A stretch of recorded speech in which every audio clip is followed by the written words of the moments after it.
Yes, philosophy dwells in the unknown, same as I am.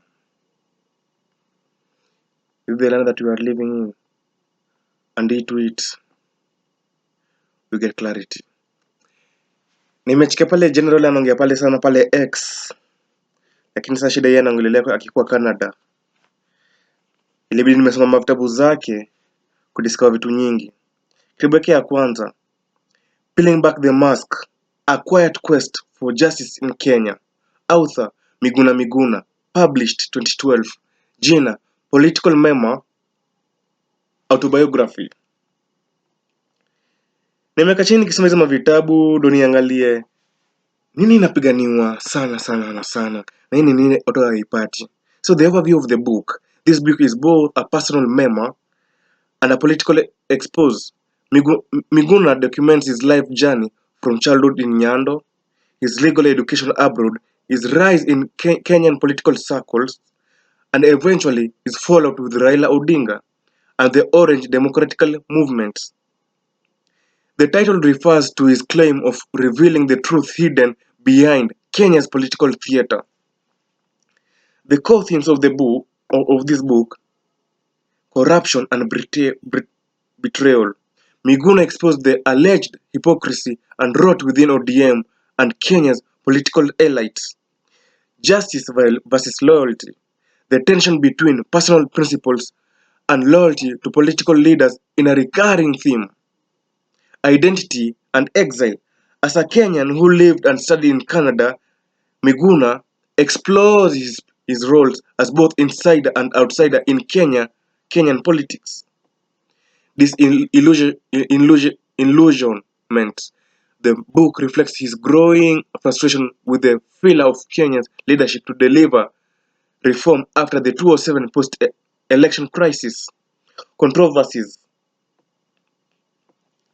Miguna makes bold accusation against top political figures, especially Raila Odinga, claiming corruption, tribalism, and betrayal of the reform agenda. Upon release, the book caused political shockwave with mixed reaction, celebrated by the critics of ODM, condemned by its loyalists. Miguna was accused by some of writing the book out of revenge after his fallout with the Prime Minister.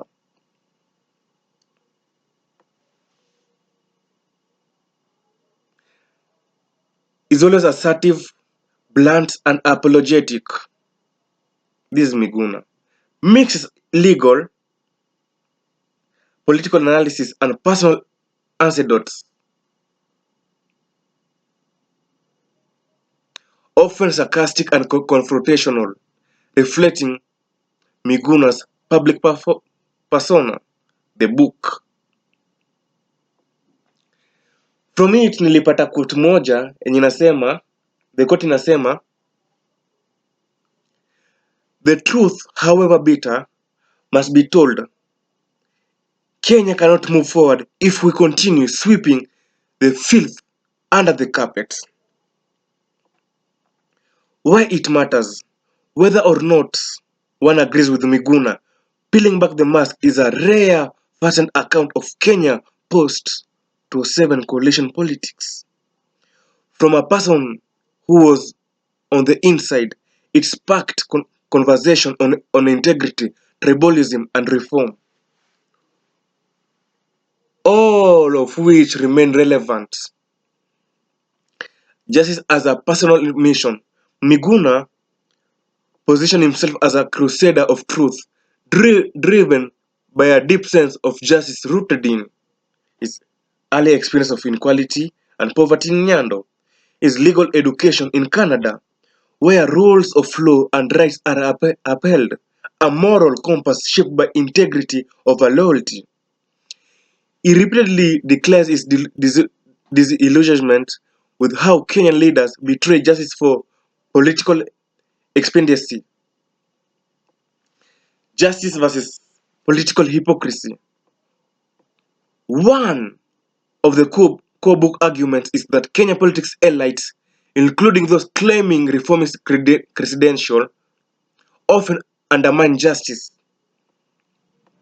Miguna provides inside account of election irregularity, especially post 2007, corruption and misuse of public office within ODM, nepotism and tribalism,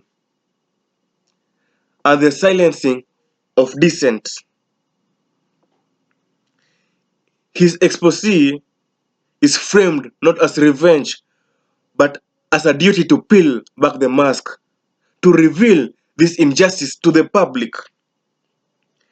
Justice as risk. Miguna's pursuit of justice isn't without cost. He loses his job as Raila Odinga's advisor, faces character assassination and media attacks. Later, is forcibly deported from Kenya after swearing in Raila as the people's president in 2018. A story continued in his second book, Treason. This event shows that pursuing justice in Kenya can make you stateless, jobless, and hunted. Voice of the common man. Miguna claims to speak not just for himself, but for Kenyans betrayed by political alliance, young citizens disillusioned by false promises, those who have no platform, no power, no passports. Justice to Miguna is about exposing betrayal, empowering truth tellers, and holding power accountable, even when it is dangerous. And remember, the most dangerous thing is justice.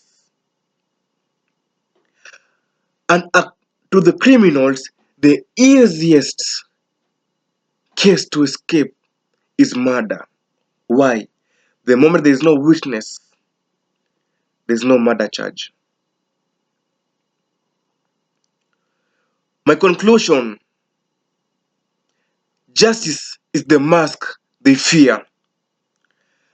They call it disloyalty when you speak truth, but I call it justice. Miguna Miguna quotes. In peeling back the mask, justice is not a courtroom concept. It is a principle to live by, a risk worth taking, a light to expose what power once hidden. Miguna frames his memoir as a moral document where telling the truth, no matter the consequence, is his way of restoring justice to a broken political system. For me, the way I write my essays, I always use these things, three words: engage, nurture, and convert. Why engage? When a bee lands on you, it is harmless. It is curious, exploring, sensing value. That is your own audience at first touch, watching, scrolling, testing. You don't swat it. You don't ignore it. You hold still. You offer nectar, value. Engagement is trust building, one buzz at a time. Remember, that is a bee that you are engaging with, and that's like the youth. Kumbuka pia nyuki ukimbiza tembo, nyuki ukimbiza simba. Ukiua nyuki moja, zitakuja, the hive. Nurture. But bees don't live alone. They build hives. A single bee may be quiet, but a hive is a living system. It is organized, collaborative, protective, and productive. That is your community. That is your society, your people, your ecosystem. Nurture them with consistency, relevance, and purpose. Don't sell to them, grow with them. Convert. The hive doesn't just buzz, it produces honey. Sweet, valuable, natural. Not forced, not fake. Conversion is what happens when engagement plus trust plus community meets readiness. People buy into you because they believe in you. They refer you, defend you, multiply your impact. The message: you don't just want to go viral, you want to build a hive. One that attracts, feeds, protects, and produces value that lasts. Stop chasing quick wins. Engage deeply. Nurture truthfully. Convert naturally. That's how real movements are made. Do activists die, or are they just nationally cancelled?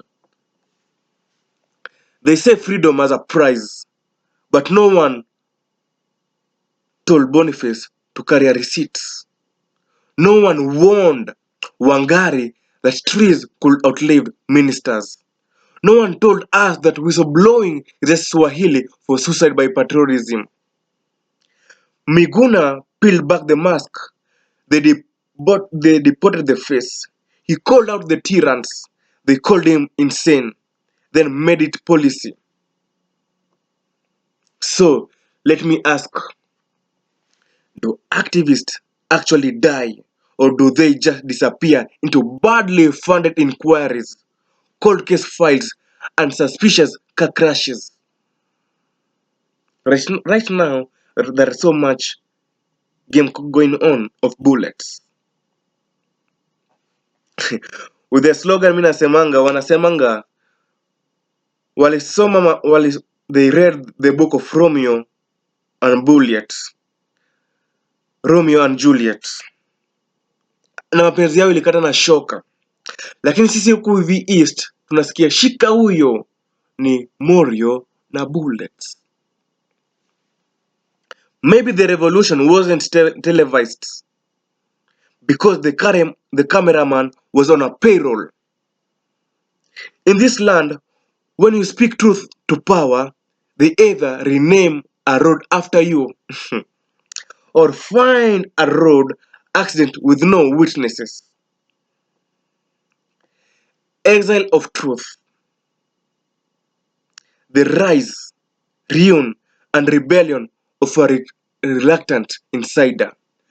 Based on Peeling Back the Mask 2012 and Treason 2019 by Miguna Miguna. These are one act, and I can give it a synopsis.